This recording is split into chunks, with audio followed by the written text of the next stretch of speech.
صلاتهم ساهون الذين هم يراءون ويمنعون الماعون سبحان ربك رب العزة عما يصفون سلام على المرسلين الحمد لله رب العالمين الحمد لله বাঁশবাড়িয়া ঈদগাহ মাঠ সংলগ্ন জামে মসজিদের উন্নতি কল্পে আয়োজিত আজকের এই বার্ষিক তাফসিরুল কোরআন মাহফিলের সম্মানিত সভাপতি সাহেব, প্রধান অতিথি, বিশেষ অতিথিবৃন্দ, ইতিপূর্বে আলোচনা রেখেছেন মাটির রত্ন হযরত উলামায়ে কেরাম, খাস করে আমার সামনে বসা দিন প্রিয়, ইসলাম প্রিয় তাওহীদি জনতার একাংশ, চেনহের কচিকাচারা, বৃদ্ধ বাবাজিরা, পর্দার অন্তরালে অবস্থানরতা, সর্বগুণে গুণান্বিতা পর্দানিশ আমার মা এবং বোনেরা, সকলকে আন্তরিক ধন্যবাদ এবং অভিনন্দন জ্ঞাপন করে সর্বপ্রথম সেই রব্বে কারিমের দরবারে শুকরিয়া জ্ঞাপন করছি যে রব্বেল কারিম আমাদেরকে দয়াময়া ভালোবাসার চাদরে জড়িয়ে আজকের এই শীতের রজনীতেও কোরআনের মাহফিলে এসে কিছু কথা বলা এবং শোনার মতো সুযোগ করে দিলেন। আমরা পড়ছি আলহামদুলিল্লাহ।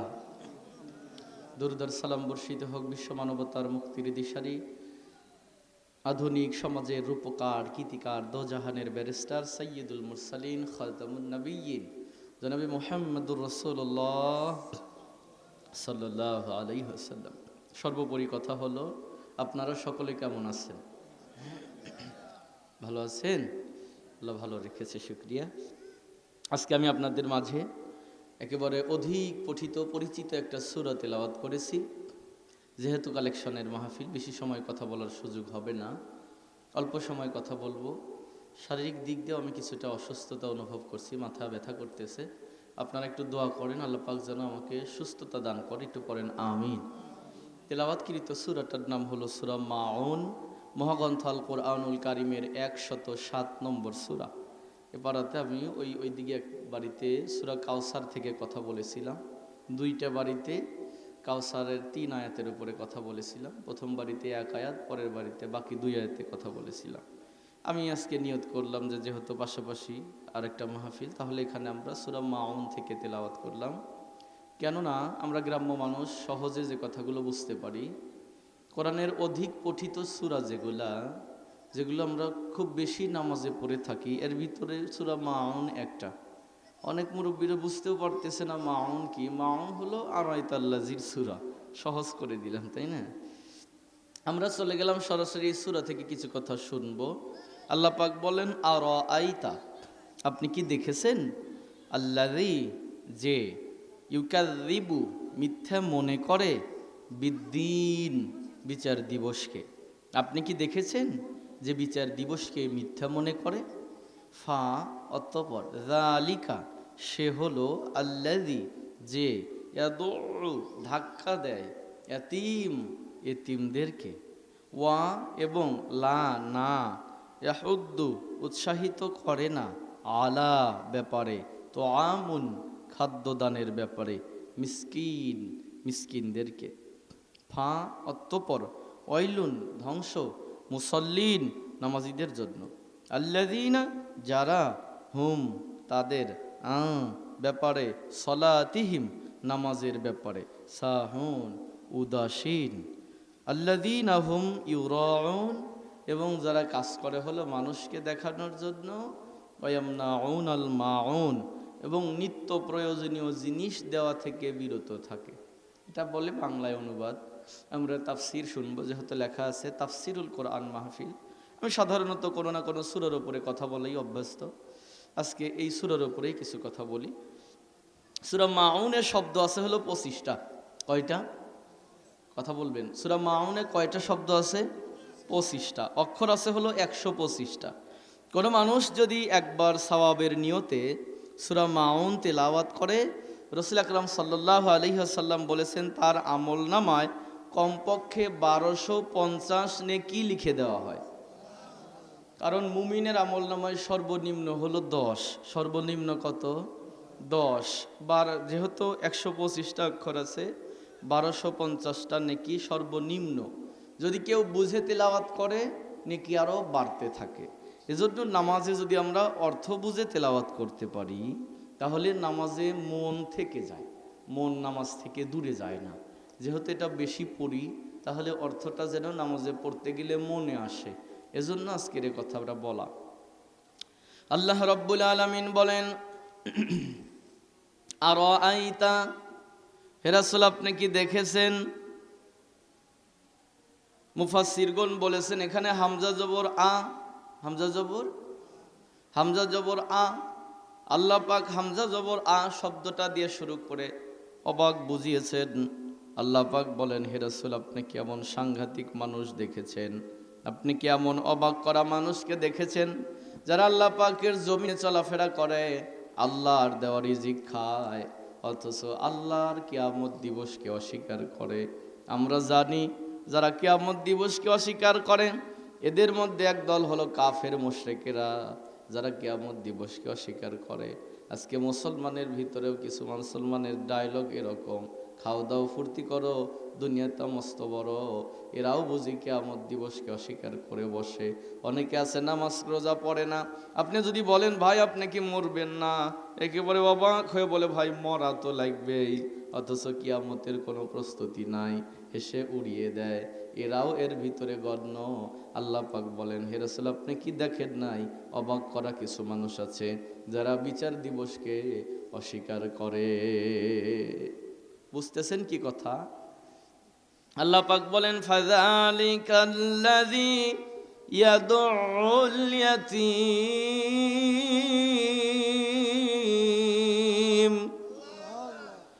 হে রাসূল যারা কিয়ামত দিবসকে অস্বীকার করে তাদের কয়েকটা দোষের কথা আমি আপনাকে বলি। এদের মধ্যে একটা হলো তারা এতিম মিসকিনদেরকে গলা ধাক্কা দেয়। তাহলে কিয়ামত দিবসকে অস্বীকার করে হলো কাফেরেরা। কাফেরদের একটা দোষ হলো এরা এতিম মিসকিনদেরকে গলা ধাক্কা দেয়। কিয়ামত দিবসকে স্বীকার করে মুসলমানেরা, কিন্তু তাদেরও একটা দোষ হলো এতিম মিসকিনদেরকে গলা ধাক্কা দেয়। কথা বোঝেন নাই? ভাই মারা গেছে, বাইস্তা বাস্তিকে ফাঁকি দেওয়ার জন্য আলাদা একটা ধান্দা করতেছে, এরকম ভাই কি সমাজে নাই? আবার মুসলমান দাবি করে থাকে। মক্কার মুশরিকেরা একদিন পশু জবেহ করেছে, তাদের আত্মীয়দের মাঝে বন্টন করতেছে। এমন সময় কিছু এতিমেরা সেখানে গিয়ে ভিড় জমালো। তারা মাংস বন্টন শেষ, এতিমদেরকে গলা ধাক্কা দিয়ে তাড়িয়ে দিল। আল্লাহর হাবিব দূর থেকে দেখার পরে অশ্রুসিক্ত নয়নে আল্লাহ পাকের কাছে বলে, রব্বে কারিম, আমিও তো একটা সময় এতিম ছিলাম, আমিও তো এতিম, আমারও তো বাবা নাই মা নাই। ওরা যেরকম গলা ধাক্কা দিয়ে এতিমদেরকে বের করে দিল, আমারও যদি চাচা দাদা না থাকতো ওরা তো আমাকেও গলা ধাক্কা দিয়ে বের করে দিত। আল্লাহ পাক বললেন, হে রাসূল এটা হলো জাহিলি যুগের একটা কাজ, এরা এতিম মিসকিনদেরকে গলা ধাক্কা দিয়ে বের করে দেয়। তবে আপনি আপনার উম্মতদেরকে বলে দিবেন, কেউ যদি পৈতৃক সম্পত্তিও ভাগাভাগি করে, এমন সময় যদি কোনো এতিম মিসকিন সেখানে দাঁড়ায়, তারা ভাগ করার পরে যেন প্রত্যেকটা ভাগ থেকে কিছু অংশ উঠায়া এতিম মিসকিনকে দিয়ে দেয়, এতিম মিসকিনকে যেন খালি হাতে বিদায় না করে। এটা হলো আমার ধর্মের কথা। আপনি বাপের জিনিস ভাগ করতেছেন, বাপ ভাই বেরাদারের মধ্যে ভাগ করতেছেন, এতিম মিসকিনরা দাঁড়াইছে। আমার ধর্মের শিক্ষা হলো সবার উপর থেকে কিছু উঠায় ওদেরকে দিয়ে দেওয়া। আল্লাহর হাবিব বলেন, কেউ যদি দুনিয়াতে এতিমের লালন পালনের অভিভাবকত্ব গ্রহণ করেন, তাকান আমার দিকে, হাদিসটা রাসূল এভাবে বলেছেন সাহাবীরা, কেউ যদি এতিমের অভিভাবকত্ব গ্রহণ করে, কেউ যদি এতিমের লালন পালনের দায়িত্ব নেয়, এতিমের অভিভাবক আর আমি রাসূল এরকম পাশের জান্নাতে থাকবো। নবীজি আঙ্গুল দিয়ে দেখিয়ে বললেন, সাহাবীরা, এতিমের অভিভাবক আর আমি নবী এরকম পাশের জান্নাতে থাকবো। নবী বলেন, কেউ যদি এতিমের মাথায় হাত বুলায়, হাতের নিচে যতগুলো চুল পড়েছে ততগুলো সওয়াব আল্লাহ পাক তার আমলনামার মধ্যে লিখে দেয়। রহমতের নবী আমার ঈদের নামাজ পড়ে বাড়ি যাবে, রাসূল পাকের একটা স্বভাব ছিল হলো মসজিদে আগে আগে ঢুকতো, বের হওয়ার সময় সবার পিছনে বের হতো, ঈদগাহ মাঠে আগে যেত, বের হওয়ার সময় সবার সাথে কুশল বিনিময় হতো। সবাই বের হওয়ার পরে নবীজি বের হতো। নবী বের হবে, সব মানুষেরা ঈদগাহ মাঠ থেকে বের হয়ে গেছে। আল্লাহর হাবিব তাকিয়ে দেখে ঈদগাহ মাঠের একটা কর্ণের ভিতরে, একটা কানির ভিতরে ছোট্ট একটা বাচ্চা বালির ভিতরে বসে আছে। শরীরের ভিতরে নতুন কোনো পোশাক নাই, পুরান পোশাক পরে বালির ভিতরে বসে আছে। রহমতের নবীর নজর পড়ে গেল। আস্তে করে বাচ্চাটার কাছে গিয়ে বলে, বাবু, সবাই বাড়ি চলে গেল, তুমি যাওনি কেন? ছোট্ট বাচ্চাটা মাথা উঠায় বলে, সবাই চলে গেছে, তুমিও চলে যাও, তুমি কেন জিজ্ঞেস করতে এসেছো? রহমতের নবী বলে, কেন? আজকে ঈদের দিন, ঈদের দিন কেন তুমি পুরন কাপড় পরে আছো? রসুল বলেছে, সামর্থ্য যদি থাকে ঈদের দিন সন্তানাদিদেরকে পুরন কাপড় পরাবে না। আর ঈদের দিন যদি বাচ্চারা 50 টাকার জায়গায় যদি 100 টাকা বায়না করে, 100 টাকা দিয়ে দিও, তবুও বাচ্চাদেরকে কান্না করায়ও না। কারণ ঈদের দিন হলো আনন্দের দিন। একটা বছর পরে ঘুরে কার কপালে আসবে, কার কপালে আসবে না কেউ জানে না। রহমতের নবী আমার ডেকে বলে, বাবু, সবাই বাড়ি চলে গেল, তুমি যাওনি কেন? ছোট্ট বাচ্চাটা বলে, সবাই চলে গেছে, তুমিও চলে যাও। রসুল আমার বলে, কেন? তুমি কেন রয়ে গেলে? ছোট্ট বাচ্চাটা বলে, তোমাকে বলবো না, তুমিও চলে যাও। নবী আমার ডেকে বলে, তাহলে কাকে বলবে? ছেলেটা উপরের দিকে মাথা উঠায় বলে, শোনো, আমার দুঃখ যে মানুষটা বুঝবে, আমি তার কাছে আমার মনের কথা বলবো। নবী আমার ডেকে বলে, বাবু, কার কাছে বলবে? কে তোমার মনের দুঃখ বুঝবে? ডেকে বলে, আমার মা একজন মানুষের নাম বলে দিয়েছে, ও মানুষটা আমার মনের কথা বুঝতে পারবে। রসুল দাঁড়িয়েছিলেন, জিজ্ঞেস করলে সে মানুষটার নামটা কি? ছোট্ট বাচ্চাটা ডেকে বলে, সে মানুষটার নাম হলো মোহাম্মদ মোস্তফা নবী সাল্লাল্লাহু আলাইহি ওয়াসাল্লাম। নবী আমার দাঁড়ানো ছিল, বসে গেল। ডেকে বলে, বাবু, তুমি কি মোহাম্মদ মোস্তফা নবীকে চেনো? বলে, না, আমি চিনি না, আমি হলাম ওই রাসূল। তোমার কি বলা লাগবে আমাকে বলো। ছেলেটা বালি ঝাড়ি দিয়ে দাঁড়ায় বলে, ওগো নবীজি, আপনি যদি মোহাম্মদ মোস্তফা নবী হন, আমার মা আপনার কথা বলে দিয়েছে, আপনার জন্য আমি বালির ভিতরে বসে আছি। নবী জিজ্ঞেস করলেন, ঈদের দিন, তারপরেও নতুন কাপড় পরো নাই, কেন দাঁড়িয়ে আছে, এখানে বসে আছো, বলো। দেখে বলে, ইয়া রাসূলুল্লাহ, আমার আব্বা মারা গেছে, আমার মায়ের আরেক জায়গা বিবাহ হয়েছে, আমার দাদা দাদি নানা নানি কেউ নাই, কোথায় যাব? আমি আমার ওই মায়ের সাথে থাকি, কিন্তু আমার ওই আব্বা চায় না আমি আমার মায়ের কাছে থাকি, যার কারণে মাঝে মাঝে আমাকে ধমক দেয়, মাঝে মাঝে গলা ধাক্কা দিয়ে বের করে দেয়। আজকে ঈদের দিন, সবাই নতুন কাপড় পরেছে, আমি আমার ওই আব্বাকে বললাম, আমাকে তো একটা নতুন কাপড় কিনে দিলেন না, উনি আমাকে থাপ্পড় লাগায়া দিয়েছে। আমার মা আমার কাঁধের ভিতরে হাত দিয়া বাহির বাড়িতে এনে বলে, বেটা রে, তোমারে দুঃখ বোঝার মতো মদিনাতে কেউ নাই, তোমারে দুঃখ বোঝার মতো একজন মানুষ আছে, তার নাম হলো মুহাম্মাদুর রাসূলুল্লাহ সাল্লাল্লাহু আলাইহি ওয়াসাল্লাম। ইয়া রাসূলুল্লাহ, আমি আপনার খোঁজে ঈদগাহ মাঠে এসে বসেছিলাম, আমার মা বলেছিল ঈদগাহ মাঠে যাও, নামাজের পরে সবাই বের হয়ে গেলেও তুমি এক কানির ভিতরে বসে দেখো, কারণ মোহাম্মদ মোস্তফা নবী এত ভালো মানুষ, চারদিকে তাকায় তারপরে বের হয়, তোমার যদি নজরে পড়ে যায় সে তোমাকে কোনো না কোনো ব্যবস্থা করবে। রহমতের নবী আমার কেঁদে দিলেন, বলে, বাবু, কি দুঃখ তোমার বলো? ইয়া রাসূলুল্লাহ, সবাই আমাকে বলে আমি নাকি ইয়াতীম, এজন্য আমার দুঃখ লাগে। রসুল বললেন, কেঁদো না, তোমারও বাবা নাই, আমারও বাবা নাই, দুঃখ কি বলো? নবীজি, আমার সমবয়সী বন্ধুরা তাদের আব্বার কাঁধে উঠে ঈদগাহ মাঠ থেকে বাড়ি গেল, আমার কি মন চায় না আমার আব্বার কাঁধে উঠে ঈদগাহ মাঠ থেকে বাড়ি যাই? আমার আব্বা নাই, কার কাঁধে উঠে বাড়ি যাব? নবী আমার কান্না করে, ছোট্ট বাচ্চাটাকে কাঁধের ভিতরে উঠায়া নিজের দাড়ি মোবারক বাচ্চাটার হাতে দিয়ে বলে, বাবু, তুমি আমার দাড়ি ধরে রাখো, তুমি যেন পড়ে যাও না। ছোট্ট বাচ্চাটা দাড়ি ধরল। আল্লাহর হাবিব গল্প করতে করতে বাড়ি পর্যন্ত নিয়ে আসলেন। আম্মাজানকে ডেকে বললেন, স্ত্রী, ঈদের দিন কিছুই দিতে পারিনি, তবে একটা ইয়েতিম নিয়ে এসেছি। যদি একে লালন পালন করতে পারো তাহলে আমি নবীর পাশের জান্নাতে জায়গা পাবে। আম্মাজান বের হয়ে হাতটা বের করে দিয়েছে, ছোট্ট বাচ্চাটা দৌড়ে আম্মাজানকে জড়িয়ে ধরলেন। রসুল কিছুক্ষণ পরে হাত টান করেছে, আবার দৌড়ে আল্লাহর হাবিবকে জড়িয়ে ধরলেন।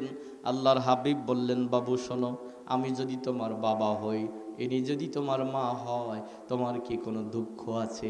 ছোট্ট বাচ্চাটা কান্দে আর বলে, ইয়া রাসূলুল্লাহ, আপনি যদি আমার বাবা হন, ইনি যদি আমার মা হয়, তামাম পৃথিবী যদি একদিকে চলে যায়, আমার কোনো দুঃখ নাই। তাহলে এতিমদের সাথে ভালো ব্যবহার করতে হবে। চলে গেলাম 3 নাম্বার আয়াতে। আল্লাহ পাক বলেন, ওয়ালা ইয়াহুদ্দু আলা তুআমিল মিসকিন, তারা মিসকিনদেরকে খাদ্য দানের ব্যাপারে উৎসাহ করে না। আল্লাহ পাক বলেন, মুনাফিকদের কিছু বৈশিষ্ট্য এখানে আছে। 1 নাম্বার, মুনাফিকেরা ইতিমদেরকে গলা ধাক্কা দেয়। 2 নাম্বার, মুনাফিকরা এতিম মিসকিনদেরকে খাদ্য দানের ব্যাপারে উৎসাহ করে না। আমার কথা কি আপনারা বুঝতেছেন? তাহলে এবার একটু খুলে বলি, ভালো করে বলুন। এখানে এসেছে ওয়ালা ইয়াহুদ্দু আলা তুআমিল মিসকিন, মিসকিনদেরকে খাদ্য দানের ব্যাপারে উৎসাহ দেয় না। কথাটা জবাব দেন, তারা মিসকিনদেরকে খাওয়ায় না নাকি খাদ্য দানের ব্যাপারে উৎসাহ দেয় না? কোনটা? উৎসাহ দেয় না। হ্যাঁ, তারা নিজেরা তো খাওয়াই না, বরং কেউ যদি খাওয়াতে চায় তাদেরকে আরো বাধা দেয়। বুঝেন, এটা হলো মুনাফিকদের আলামত। আপনি কিছু মানুষ খাওয়াবেন, আপনি বলবেন, ভাই আমি কিছু মানুষ খাওয়াতে চাই, কিছু লোক আপনাকে বলবে, এই মানুষ খাওয়া কি কেউ কোনোদিন সুনাম করবে পারছে? খাইব নে, দুর্নাম করতে করতে যাইব নে, ওয়া করার কি ঠেকা আছে তোর? বুঝেন, ওয়া করার কি ঠেকা আছে? আসলে যার দুর্নাম করার স্বভাব, একে যদি হলকুম পর্যন্ত খাওয়ান, এ যাওয়ার সময় দুর্নাম করতে করতেই যাবে। ঠিক না কাকা? যার দুর্নাম করার স্বভাব, এক যদি হলকুম পর্যন্ত খাওয়ানো, যাওয়ার সময় কোজ একটু পান দেও, পান দিছেন, ও খাতি খাতি চাবাতি চাবাতি যাইতে স্যার কইছে ব্যাগ ভালোই আসিল, কিন্তু পান চুন কম দিছে। মানে দুর্নাম করা যার স্বভাব, এ যতই খাওয়ান দুর্নাম করবে। আর দুর্নাম সবচাইতে বেশি করে সে, অপরের পাতে কোনোদিন ভাত বাড়ে নাই যে। ঠিক না কাকা? কারণ যে মানুষের পাতে ভাত বাড়ে, ও জানে যে ভাত বাড়তে কত পুর কইলজা লাগে। আর যে খালি মানুষের বাড়িতে খায়া যায়, ও তো জানে না যে মানুষ খাওয়াইতে গেলে কইলজা কতটা পুর হওয়া লাগে। ও তো দুর্নাম করবেই। ঠিক না?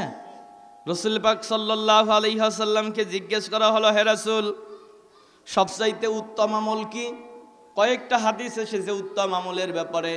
এ ব্যাপারে একটা হাদিস আছে, রসুলকে জিজ্ঞেস করা হলো উত্তম আমল কি? রসুল বললেন, উত্তম আমল হলো আম, মানুষকে খাওয়ানো, যেটা হলো উত্তম আমল। তাহলে মুনাফিকদের একটা বৈশিষ্ট্য হলো, তারা নিজেরা তো খাওয়াই না, বরং কেউ যদি খাওয়াতে চায় সেখানে যায় বাধা দেয়। এখন আপনারা বলবেন যে হুজুর, তাহলে আপনারাও তো মাঝে মাঝে খাওয়াইনার কথা না করেন, আপনারা না করেন কিসেল্লা? এটা বলবেন না? আবার বলবেন হুজুর আছে কেন আমরা না করি? এখন বোঝেন, আল্লাহ বলছে খাওয়াবে কাকে? তো আমুল, আমার সাথে বলেন তো আমুল, খাওয়াবে কাকে? মিসকিনদেরকে। আমরা তো খাওয়াতে গেলে খাওয়াই হইল তেলা মাথায় তেল দেওয়া মনুষ্য জাতের রোগ।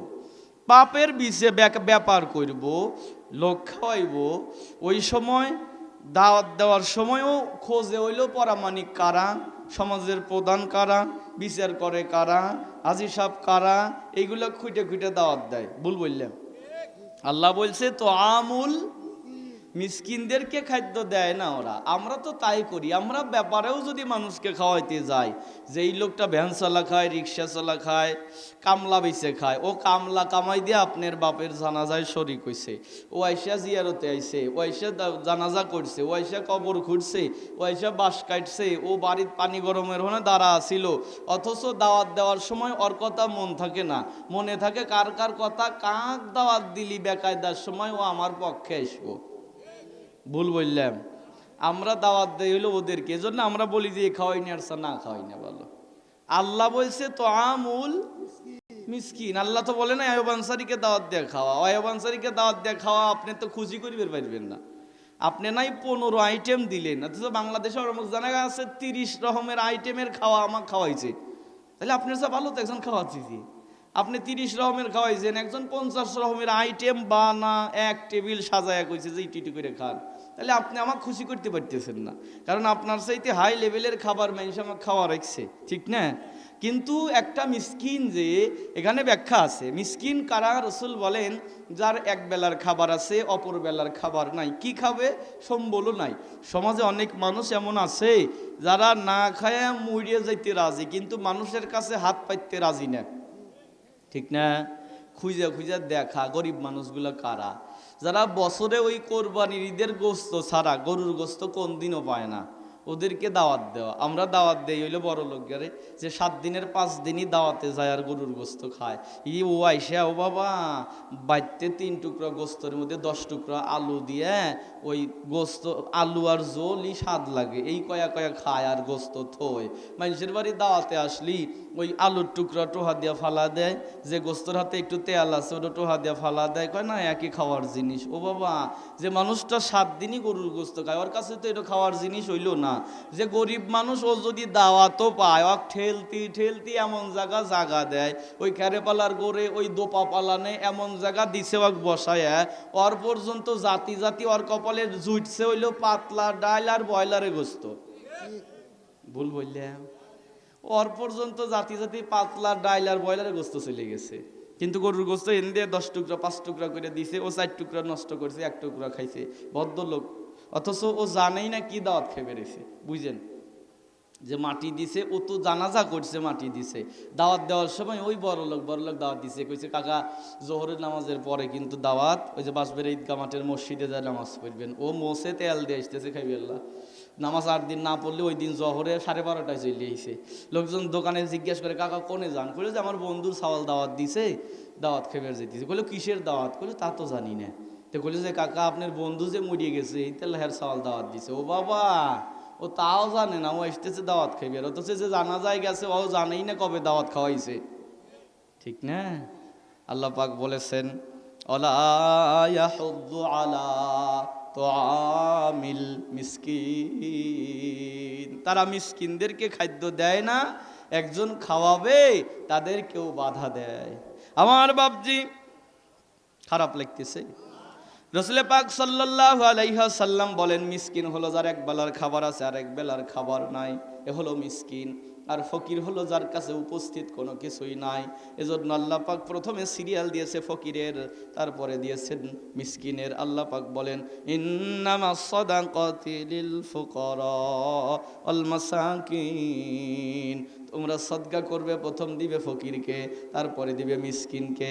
আল্লাহ এর জন্য ফকিরের সিরিয়াল আগে দিয়েছে। নবীজি বলেন কিয়ামতের ময়দানে আল্লাহ পাক কিছু মানুষকে ডেকে বলবে গোলাম কতদিন তোমার ঘরের দরজায় গেলাম আর তুমি ফিরাইয়া দিলা, রাস্তার ধারে কতদিন হাত পাইলাম তুমি আমাকে দিলা না, কতদিন ঘরের দরজায় যায় বললাম এক মুঠো খাবার দাও তাও আমাকে দিলা না, কয়েকটা চাল দাও তাও আমাকে দেও নাই, কতদিন যায় ফিরে আসছি, আজকে তুমি আমার কাছে আসছো আমিও তোমার ওপর থেকে মুখ ফিরাইয়া নিলাম। মানুষটা কাঁদবে আর বলবে আল্লাহ আপনি আবার কবে আমার বাড়িতে গেলেন আর আমার কাছে হাত পাইতলেন আর আমি আপনাকে দিলাম না। আল্লাহ আমি যদি আপনাকে দেখতাম আমার স্থাবর অস্থাবর যা কিছু আছে সব আমি আপনাকে দিয়ে দিতাম। আল্লাহ ডেকে বলবে গোলাম তোমার বাড়িতে ঘরের দরজায় সকালবেলা যে ফকির গিয়ে সওয়াল করেছিল, মিসকিন গিয়ে হাত পেতেছিল, ফকির মিসকিনের হাতের ওপরে আমি আল্লাহ পাকের হাত ছিল, তুমি যদি ফকিরের হাতে দিতা ফকিরের হাতে পড়ার আগে আমি আল্লাহর কুদরতি হাতে পড়ে যেত। রাস্তাঘাটে কয়দিন তোমার সাথে আমার দেখা, কয়বার আমি হাত পাতলাম তুমি আমাকে ফিরাইয়া দিলা। ও ও গোলাম, তুমি যখন রাস্তা দিয়ে চলতেছিলে খুচরা টাকা পকেটেই ছিল, আমি বললাম 5টা টাকা দাও, পেটে বড় ক্ষুধা, একটা পাউরুটি খাবো। আমি বললাম 10টা টাকা দাও, তুমি আমার দিকে তাকালা না, মুখটা তুমি বাঁকা করে, মুখটা তুমি চুকা করে চলে গিয়েছিলে। আজকে আমার ধর্না ধরেছ, আমি তোমাকে দেব না। গোলামটা কাঁদবে আর বলবে, আল্লাহ, কবে আবার আপনি আমার কাছে রাস্তায় দাঁড়িয়ে টাকা চেয়েছিলেন, আমি আপনাকে দিতে পারিনি। আল্লাহ, যদি আপনাকে দেখতাম, আমার পকেটে যা ছিল সব আমি আপনাকে দিয়ে দিতাম। আল্লাহ ডেকে বলবে, গোলাম রে, ফকির যে তোমাকে রাস্তায় দাঁড়ায় 5টা টাকা চেয়েছে, তুমি যদি মুস্কি হেসে চলে যেতে যে ভাই খুচরা নাই, তাও না মনে একটু প্রভেদ মানত, তুমি তো মুখ চুকা করে ধমক দিয়া রাস্তা ছাড়তে বলেছ। গোলাম রে, ওই দিন যদি ফকিরের হাতে টাকাটা দিতে, ওর হাতের ওপরে আমি আল্লাহর রহমতের হাত ছিল, ও হাতে যদি দিতা, ফকিরের হাতে পড়ার আগে আমি আল্লাহর কুদরতি হাতে পড়ে যেত। কিন্তু এ গোলাম, কতদিন তুমি আমাকে ফিরিয়ে দিয়েছো, আজকে আমিও তোমাকে ফিরিয়ে দিলাম। ওয়ালা ইয়াহুদ্দু আলা তুআমিল মিসকিন। খারাপ লাগতেছে? আমি তো এভাবেই কথা বলি, যাই নিয়েই দাওয়াত দিচ্ছেন, তাই না? এবার পরের আয়াতে যাই, আমার সাথে পড়েন, ফাওয়াইলুল লিল মুসাল্লিন। আল্লাহ পাক বলেন, ওই মুসল্লিরা ধ্বংস, ওই নামাজিরা ধ্বংস, যে নামাজিরা নামাজ পড়েছে কিন্তু নামাজে তাদের মন থাকে নাই, নামাজে মনকে ধরে রাখার চেষ্টাও করে নাই। আল্লাহ 2টা শব্দ ব্যবহার করেছেন। আল্লাহ পাক বলেছেন, ওই নামাজিরা ধ্বংস যারা নামাজের ব্যাপারে উদাসীন ছিল। এখন তাফসিরে মাযহারিতে এসেছে, কথাটা বোঝেন। আল্লাহ যদি এখানে বলতো নামাজের ভিতরে উদাসীন ছিল, তাহলে হুজুর বলেন, খেজুর বলেন, সব ধরা পড়ে যেতাম। কারণ নামাজের ভিতরে সব মানুষের মনই কিছুটা উদাসীন হয়। শুধুমাত্র নবী রাসূল ব্যতীত পৃথিবীতে যত মানুষ নামাজ পড়েছে, নামাজের ভিতরে মন শয়তান নিয়ে এদিক সেদিক গেছে, আবার কেড়ে নিয়ে এসেছে। শুধুমাত্র নবী রাসূলদের সাথে শয়তান পারে নাই। তাছাড়া দুনিয়ার সব মানুষই নামাজে দাঁড়ালে শয়তান মন নিয়ে টানাটানি করে। আল্লাহ পাক বলেছেন, যারা নামাজের ব্যাপারে উদাসীন, যদি বলতো নামাজের ভিতরে উদাসীন, তাহলে আমিও ওই কাতারে পড়ে যেতাম। কিন্তু আল্লাহ বলেছে নামাজের ব্যাপারে উদাসীন। ব্যাপার বলতে কি বোঝা হয়? নামাজের সময় কখন আসে এ খবরটা যার কাছে থাকে না। জহরের নামাজ পড়ছে হলো 3টায়, আসরের নামাজ পড়ছে মাগরিবের আগ মুহূর্তে, নামাজ পড়ছে কিন্তু পুরুষ মানুষ জামাতে পড়ে নাই, ঘরের মধ্যে পড়ছে। নামাজ পড়ছে কিন্তু সময় মতো পড়ে নাই, অসময়ে পড়েছে। এটা হলো নামাজের খবর না রাখা, এটা হলো উদাসীনতার নামাজ। নবীজি বলেছেন, উদাসীনভাবে যে ব্যক্তি নামাজ পড়বে, এ নামাজের কারণেও সে 50,000 বছর জাহান্নামে জ্বলবে। পরে কি